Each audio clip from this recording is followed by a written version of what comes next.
இதோ உங்களை தேடி முதன்முறையாக வசீகரமான தொழில்நுட்பம் மற்றும் அதிவேகமான செயல்திறனுடன் UFX மொபைல்ஸ். மெல்லிய தோற்றத்துடன் முற்றிலும் சிறப்பாக எல்லோருக்கும் எளிதாக UFX மொபைல்ஸ். உங்கள் நவீன தலைமுறைக்கான mobile UFX mobiles. Make your move. For the very first time coming your way is an irresistible combination of speed, style and technology. UFX mobiles, exceptionally sleek, totally advanced, and now the phone that everyone can afford to touch. Your next generation mobile. UFX mobiles, make your move.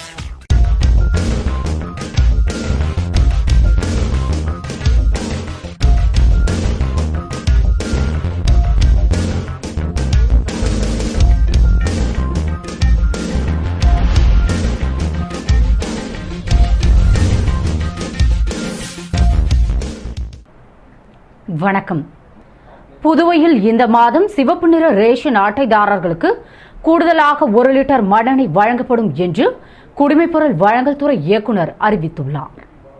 இது தொடர்பாக குடிமைப்பொருள் மற்றும் விவகாரங்கள் துறை இயக்குநர் முகமது மன்சூர் வெளியிட்டுள்ள அறிக்கையில், புதுவையில் உள்ள அனைத்து மண்ணெண்ணெய் நியாய விலை கடைக்காரர்களும் ஜூன் மாதம் மட்டும் மண்ணெண்ணெய் பெறும் தகுதி வாய்ந்த சிவப்பு நிற குடும்ப உணவு பங்கீட்டு அட்டைதாரர்களுக்கு கூடுதலாக 1 லிட்டர் மண்ணெண்ணெய் விநியோகம் செய்யுமாறும், இந்த கூடுதல் மண்ணெண்ணெய் இம்மாதம் முதல் மற்றும் 2ஆம் தவணை பர்மிட்டுடன் சேர்த்து வழங்கப்படுவதாகவும், எனவே இந்த மாதம் மற்றும் எரிவாயு இணைப்பு இல்லாதவர்கள் 6 லிட்டர் மண்ணெண்ணையும், எரிவாயு இணைப்பு உள்ளவர்கள் 2 லிட்டர் மண்ணெண்ணெய் பெற்றுக்கொள்ளலாம் என்றும் இத்தகவலை ரேஷன் கடை தகவல் பலகையில் எழுதி வைக்குமாறும் குறிப்பிடப்பட்டிருந்தது. புதுவை உப்பளம் ஒலாந்திரியா நிறுவன பொன்விழாவினை முன்னிட்டு நடைபெற்ற நிகழ்ச்சியில் முன்னாள் ஜனாதிபதி அப்துல் கலாம் கலந்து கொண்டு அனாதை குழந்தைகளுடன் கலந்துரையாடல் நடத்தி மகிழ்ந்தார். புதுவை உப்பளம் நேதாஜி நகரில் பெல்ஜியம் நாட்டு சமூக சேவகி மதாம் மெஃப்லிக் நடத்தி வரும் சமூக தொண்டு நிறுவனமான ஒலாந்திரியா துவங்கி 50 ஆண்டு நிறைவடைந்து பொன்விழா கொண்டாடியது. இதனை முன்னிட்டு ஒலாந்திரியா சக்தி விஹாக் மையத்தில் நடந்த விழாவில் முன்னாள் ஜனாதிபதி அப்துல் கலாம் பங்கேற்று விழா மலரை வெளியிட்டு நினைவு கல்வெட்டை திறந்து வைத்து அங்கிருந்த அனாதை குழந்தைகளுடன் கலந்துரையாடல் நிகழ்ச்சி நடத்தினார். முன்னதாக நிறுவன தலைவர் மதாம் மெஃப்லிக் வரவேற்று பேசிய விழாவின் நிறைவில் நிர்வாக இயக்குநர் செந்தில்குமரன் நன்றி கூறினார். தொடர்ந்து அங்குள்ள சமையல் கூடங்களை அப்துல் கலாம் பார்வையிட்ட போது இல்லத்தில் தங்கியிருந்த முதியோர்கள் அவருக்கு பூங்கொடுத்து கொடுத்து வரவேற்றனர். அவர்கள் தங்கியிருந்த இடத்தை பார்வையிட்ட கலாம் அவர்களிடம் பேசி மகிழ்ந்தார். பின்னர் அவர் பேசுகையில், ஒலாந்திரியா நிறுவனம் 50 ஆண்டுகளில் 1000 ஆண்டுகள் சேவையை செய்துள்ளதாகவும், நிறுவன தலைவியை பார்த்தால் அவையார் ஞாபகம் வருவதாகவும், குழந்தைகள் மற்றும் பெரியோரிடம் அன்பு காட்டி புன்னகை மாறாமல் பணி செய்து வரும் தலைவியிடத்தில் உள்ள மாணவர்கள் தனித்துவத்துடன் திகழ்ந்து என் வாழ்க்கையை திருக்குறள் நடத்துவது போன்று நீங்களும் திருக்குறளை பின்பற்றி அறிவு, கற்பனை சக்தி, மன தூய்மை உள்ள உறுதியுடன் இருக்க வேண்டும் என்று பேசினார். வெள்ளத்தனைய மலர் நீட்டம், மாந்தர்தம் உள்ளத்தனையது உயர்வு. எண்ணங்கள் சிறப்பாக இருந்தால் அது லட்சியமாக மாறி உழைத்து நீ அவசியம் வெற்றி அடைவாய். அதுதான் அதனுடைய கருத்து. மக்கள்லாம் தாய்மொழி கல்வியை விட ஆங்கில மொழி கல்வியை உயரா பேசுறாங்க. இதை பத்தி நீங்க என்ன நினைக்கிறீங்க? நான் 36 1946 வரை நான் படித்தது தமிழ்.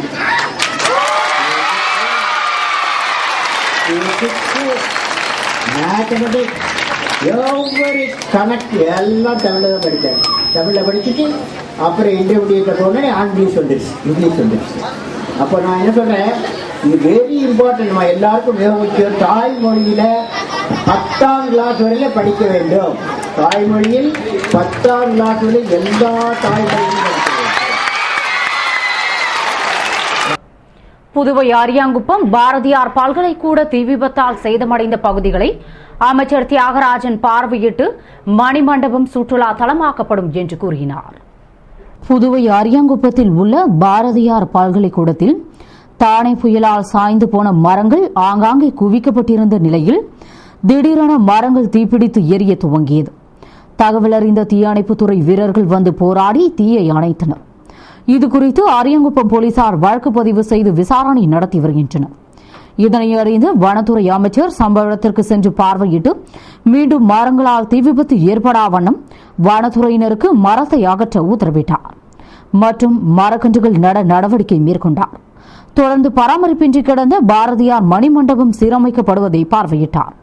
பின்னர் பாரதியார் மணிமண்டபம் சுற்றுலா தலமாக்கப்படும் என்றும் மேலும் சுற்றுலா பயணிகள் கண்டு கேட்டு ரசிக்கும்படி தினமும் 1 மணி நேரம் பல்கலைக்கூட மாணவர்களால் கலை நிகழ்ச்சிகள் நடத்தப்படும் மற்றும் அங்குள்ள பூங்காவில் மாணவர்களின் கைவண்ணத்தில் உருவாக்கிய சிற்பம் மற்றும் ஓவியங்கள் கண்காட்சியாக வைக்கப்பட்டு அதனால் கவரப்பட்ட சுற்றுலா பயணிகள் மூலம் வேலைவாய்ப்பை உருவாக்கும் அரிய வாய்ப்பு ஏற்படுத்தி தரப்படும் என்று தெரிவித்தார்.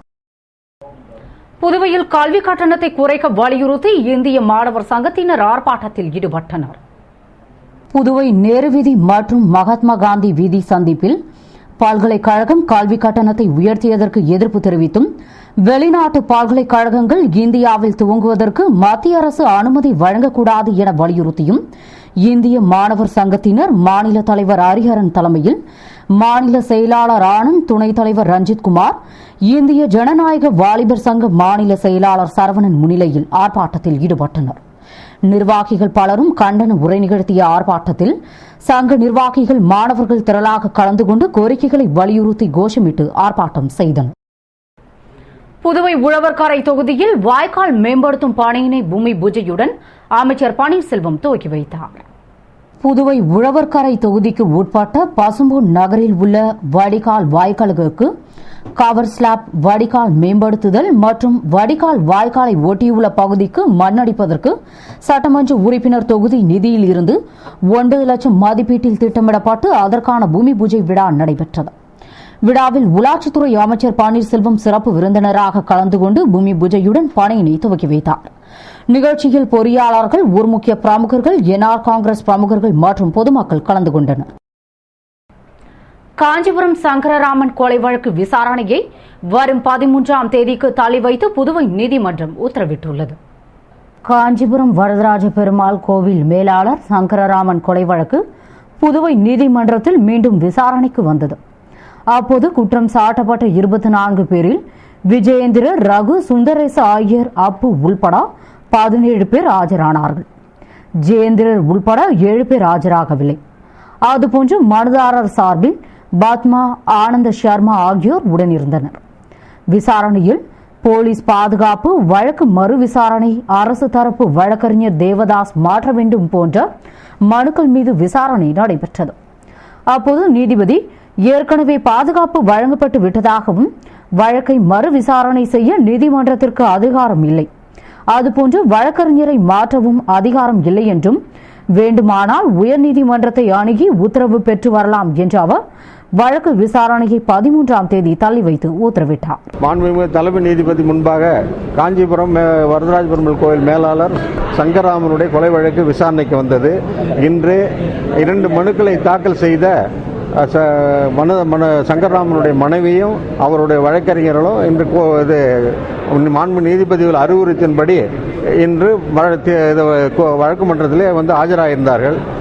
இன்று அவருடைய வழக்கு, அந்த மனு மீதான வழக்கு விசாரணைக்கு வந்த பொழுது அந்த மனுதாரருடைய வழக்கறிஞர் அந்த வாதங்கள், அந்த வாக்குமூலங்கள், சாட்சியில் வாக்குமூலங்களை படித்து பார்த்துவிட்டு விவாதம் செய்வதாக கேட்டார். அதுக்கு அந்த வாக்குமூலங்களை நீங்கள் மனு செய்து பெற்றுக்கொள்ளலாம், வழக்கை 13/6/2012 அன்று கடைசி வாய்ப்பாக கொடுத்து அன்று நிச்சயமாக விவாதம் செய்ய வேண்டும், அந்த மனுவை உடனடியாக துரித கதியில் முடிக்க வேண்டும் என்று சென்னை உயர்நீதிமன்றம் கட்டளை பிறப்பித்துள்ளார். அதன்படி மாண்புமிகு நீதிபதி அவர்கள் இந்த மனுவை 13/6 கடைசி வாய்ப்பாக ஒத்திவைத்துள்ளார்கள். அன்று அந்த மனு மீது விவாதம் நடந்து அதனுடைய தீர்ப்பு வழங்கப்படும். அதன் பின்புதான் அந்த கொலை வழக்கினுடைய விசாரணை தொடர்ந்து நடைபெறும்.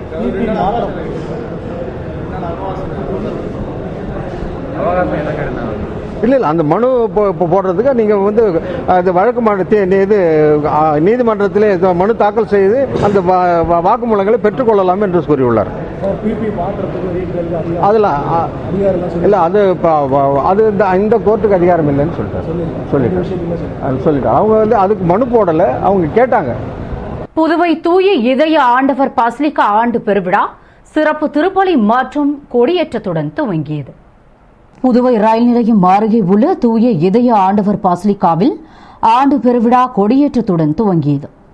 இதனை முன்னிட்டு அதிபர் மற்றும் பங்கு தந்தை அருள் திரு மரிய ஜோசப் அடிகள் தலைமையில் சிறப்பு திருப்பலியும், அதனைத் தொடர்ந்து மந்திரிக்கப்பட்ட கொடி ஆலயத்தில் ஊர்வலமாக கொண்டுவரப்பட்டு பசிலிக்கா முன்னாள் அதிபரும் இந்நாள் அரியநகர் பங்கு தந்தையுமான அருள் திரு தாமஸ் அடிகளார் அவர்களால் கொடியேற்றப்பட்டு கூட்டு திருப்பலி நிறைவேற்றப்பட்டு ஆண்டு பெருவிழா துவங்கியது.